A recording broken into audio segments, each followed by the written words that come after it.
ఒక రకంగా కొత్తగా వచ్చిన రాజకీయాల్లోకి వచ్చినటువంటి వారు కానీ లేదా నా వ్యక్తిగతమైనటువంటి అభిప్రాయం కొంత సెలబ్రిటీ స్టేటస్ ఉంది అని అనుకునేటువంటి వ్యక్తులు కానీ వారు అన్నిటికంటే మా వల్ల ఈ రాజకీయ పార్టీ అనుకునేటువంటి రకాలు పార్టీ వల్ల మేము అనుకునేటువంటి పరిస్థితి ఏ రోజైతే ఒక నాయకుడికి కానీ ఒక పార్టీలో పనిచేద్దామని వచ్చినటువంటి వ్యక్తికి కానీ ఉంటుందో వారు ఆ రోజు వారు నిబద్ధత కలిగినటువంటి వ్యక్తులుగా ఏ స్వార్థం లేకుండా పనిచేస్తారు. మా వల్ల ఈ రాజకీయ పార్టీ, నా వల్ల ఈ పార్టీకి ఫేమ్ వస్తుంది, నేను రావడం వల్ల ఈ పార్టీ ఇమేజ్ పెరిగింది అనే అనుకునేటువంటి పరిస్థితి ఏ నాయకుడికన్నా ఏ వ్యక్తికన్నా ఏ రోజన్నా వస్తే ఆ రోజు వారి తాలూకు పతనం మొదలవుతుంది. అందులో భాగంగా జరిగినటువంటి అనేక ఉదాహరణలు రాజకీయాల్లో అనేక సందర్భాల్లో చూసాం.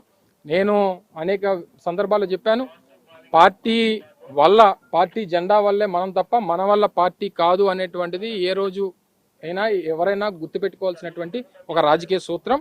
నా వల్ల పార్టీ ఉంది, నా వల్ల ఇంకోటి ఉంది, నా వల్ల ఈ పార్టీ జెండా ఎగురుతుందని అనుకుంటే వాళ్ళ పతనం మొదలవుతుంది. అందులో వచ్చినటువంటి నుంచి వచ్చేటువంటి రియాక్షన్స్ కానీ నిర్ణయాలు కానీ ఈ రకంగా వస్తాయి.